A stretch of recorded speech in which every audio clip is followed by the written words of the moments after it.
और इंतजार करने लगे। घड़ी में अभी 12 बजने में लगभग 30 मिनट बाकी थे। उसी समय गांव में भोला की बहन सीमा भी आई हुई थी। वो कई सालों बाद शहर से गांव लौटी थी, इसलिए इन बातों पर उसे विश्वास नहीं था। क्या भैया, आप लोग अब भी उस भूतिया बारात की कहानियों पर भरोसा करते हो? मैं अब बच्ची नहीं रही, मुझे तो ये सब सिर्फ डर फैलाने वाली बातें लगती हैं। आप लोगों को भी इस अंधविश्वास से बाहर आना चाहिए। छोटी, ये कोई अंधविश्वास नहीं है। गांव के लोग यूं ही नहीं डरते। वो भूतिया बारात आज भी आती है और आज भी किसी न किसी को अपने साथ ले जाती है। मैंने तुम्हें कितनी बार कहा था कि अमावस्या के आसपास गांव मत आना, लेकिन तुम मेरी बात मानती ही कहां हो। अरे भैया, आप तो बेकार में इतना डर रहे हो। आज की रात भी कुछ नहीं होने वाला। आप सब आराम से सो जाओ, सब ठीक रहेगा। सीमा, हमें पता है कि तुम पढ़ी लिखी हो, लेकिन ये शहर नहीं है, ये गांव है। और इस गांव में लोग यूं ही नहीं डरते, क्योंकि हर अमावस्या की रात वो भूतिया बारात सच में निकलती है। शीतल अभी सीमा को ये सब समझा ही रही थी कि तभी रात और गहरी होने लगी। घड़ी की सुइयां धीरे धीरे 12 बजे के करीब पहुंच रही थीं। पूरे गांव में डर का माहौल फैल चुका था। लोग अपनी अपनी बेटियों को साथ लेकर घरों के दरवाजे अंदर से बंद करके बैठे थे। हर किसी की नजर बस घड़ी पर थी, क्योंकि सभी जानते थे कि 12 बजते ही कुछ भयानक होने वाला है। कमला, घड़ी में 12 बज गए हैं। लगता है वो भूतिया बारात अब किसी भी पल गांव की तरफ आ सकती है। हे भगवान, हमारी बेटी की रक्षा करना। कुछ ही पलों में पूरे गांव पर अजीब सी खामोशी छा गई। रात पहले से भी ज्यादा डरावनी लगने लगी थी। कुत्ते जो हर वक्त भौंकते रहते थे, अचानक चुप हो गए। चारों तरफ जैसे एकदम थम सी गई थी। और उसी सन्नाटे के बीच काली घाटी ट्रेन स्टेशन की दिशा से अचानक शादी के नगाड़ों जैसी आवाजें सुनाई देने लगी। कमला, सुना तुमने? ये वही नगाड़ों की आवाज है। लगता है वो भूतिया बारात सच में गांव की ओर आ रही है। राधा को संभाल कर रखो। हे भगवान, हम सबकी रक्षा करना। उधर गांव से थोड़ी दूर रघु और चंदू उस बड़े पेड़ के पीछे खड़े हुए सब कुछ सुन रहे थे। नगारों की आवाज सुनते ही दोनों के दिल की धड़कन तेज हो गई। डर के मारे चंदू ने धीरे से रघु से कहा, यार रघु, मुझे तो लग रहा है आज तू मुझे मरवा कर ही छोड़ेगा। चलना भाई, अभी भी समय है, घर चलते हैं। कहीं उस भूतिया बारात ने हमें देख लिया तो हम दोनों भी नहीं बचेंगे। तुझे डर लग रहा है? कृष का सुनेगा गाना? क्या यार रघु, तू मेरी हर बात को मजाक में ही लेता है। मैं सच में डर रहा हूँ और तुझे बस हंसी सूझ रही है।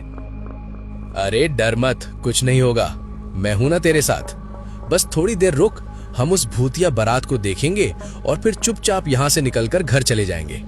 तू बस शांति से यहीं खड़ा रहे।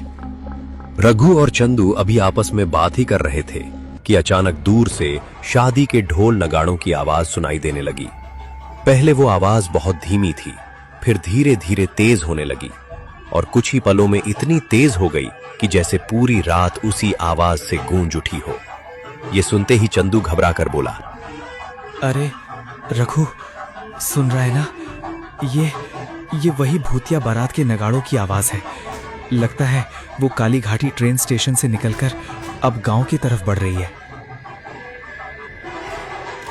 उसी समय दूर से सफेद धुएं का एक घना गुबार उठता दिखाई दिया। उस धुएं के बीच से धीरे धीरे एक भूतिया बारात निकलती हुई गांव की तरफ बढ़ने लगी। उस बारात का नजारा बेहद डरावना था।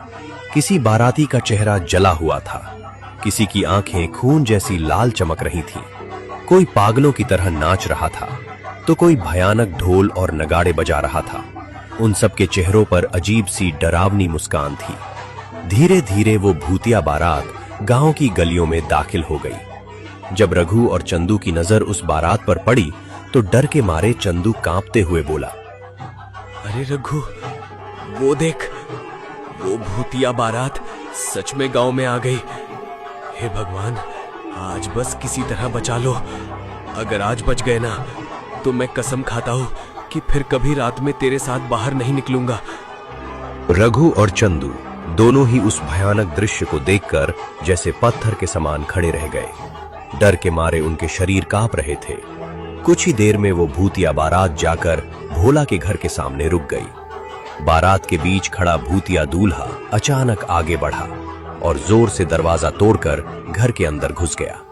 ये देखकर भोला डरते हुए चिल्लाया, नहीं, मैं अपनी बहन को तुम्हारे साथ कभी नहीं जाने दूंगा, चाहे इसके लिए मुझे अपनी जान ही क्यों ना देनी पड़े। मैं उसे तुम्हारे हवाले नहीं करूंगा। आज की रात तुम्हारी बहन मेरे साथ जरूर जाएगी।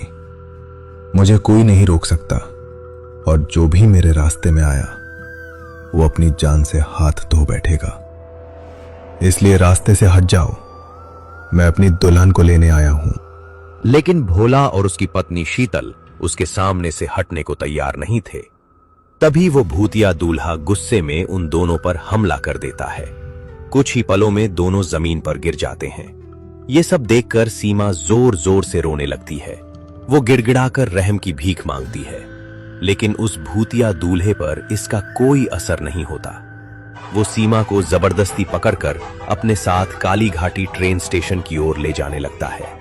बाकी सभी भूतिया बाराती नाचते गाते उस अजीब बारात को लेकर स्टेशन की ओर बढ़ जाते हैं। दूर खड़े रघु और चंदू ये सब देखकर डर के मारे वहीं छुपे रह जाते हैं। कुछ ही देर में वो पूरी बारात काली घाटी ट्रेन स्टेशन पर पहुंच जाती है। तभी अचानक पूरे स्टेशन पर घना काला धुआं फैल जाता है। तभी उस भूतिया बारात के सामने गांव के मोहन काका और किशन काका कुछ गांव वालों के साथ वहां पहुंच जाते हैं। उनके साथ गांव के पंडित जी भी थे, जिनके होंठ धीरे धीरे हिल रहे थे। पंडित जी आंखें बंद किए मन ही मन कोई शक्तिशाली मंत्र जप रहे थे। जैसे ही उनके मंत्रों की आवाज हवा में फैलने लगी, भूतिया बारात के आसपास का माहौल अचानक भारी होने लगा। बारात में खड़े भूत तड़पने लगे। तभी गुस्से से लाल आंखें किए भूतिया दूल्हा अपनी घोड़ी से नीचे उतरता है और गरजती हुई आवाज में चिल्लाकर कहता है, तुम सब मेरा रास्ता रोक रहे हो, यहां से चले जाओ, वरना अंजाम बहुत बुरा होगा। हम तुमसे नहीं डरते, सीमा बिटिया को छोड़ दो। तभी हम देखते हैं कि पंडित जी के मंत्रों की आवाज से उन भूतों को बेचैनी होने लगी थी। जैसे जैसे मंत्र तेज होते जा रहे थे, भूतों की चीखें भी बढ़ती जा रही थीं। ये तुम क्या कर रहे हो? ये कैसा मंत्र है? क्यों, क्या हुआ? डर लगने लगा ना? हमें पता चल गया है तुम्हें कैसे रोकना है। काली घाटी की वो किताब हमें मिल गई है और उसमें तुमसे निपटने का उपाय भी लिखा है। नहीं, ये नहीं हो सकता। वो किताब, वो तुम्हें कैसे मिल गई? ये सारा मंजर पेड़ के पीछे छुपकर चंदू और रघु देख रहे थे। रघु, वो देख, मोहन काका और किशन काका उन भूतों के साथ कुछ कर रहे हैं। चल वहां जाकर उनकी मदद करते हैं। अरे वाह रे चंदू, तुझे तो मेरी तरफ से 21 तोपों की सलामी। कुछ देर पहले मेरे साथ आने में भी डर लग रहा था और अब कह रहा है भूतों के पास चलते हैं। छोड़ ना यार, देख काका और गांव वाले भी तो हैं वहां। चल चल कर देखते हैं। रघु और चंदू भी धीरे धीरे उस भूतिया बारात के पास जाने लगे। तभी भूतिया दूल्हा गुस्से में आखिरी बार चिल्लाकर बोला, मैं तुम सबको छोड़ूंगा नहीं।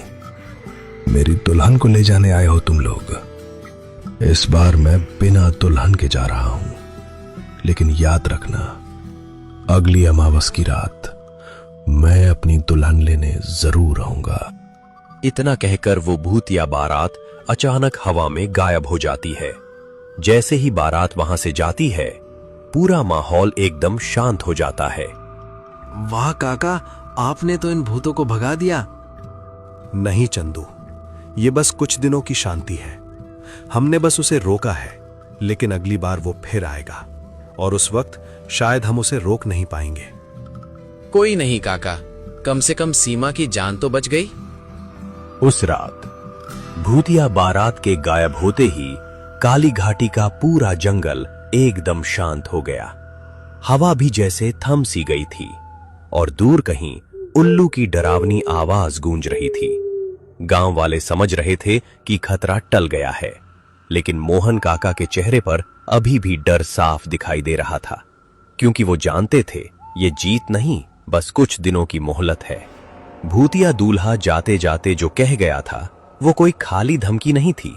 अगली अमावस की रात जब पूरा आसमान फिर से काले अंधेरे में डूबेगा, तभी एक बार फिर दूर से वही नगाड़ों की डरावनी आवाज सुनाई देगी और फिर काली घाटी की सुनसान पटरियों पर वही भूतिया बारात अपनी दुल्हन लेने जरूर वापस आएगी। लेकिन उस रात क्या होगा? क्या गांव वाले फिर से उसे रोक पाएंगे या इस बार कोई सीमा को बचा नहीं पाएगा?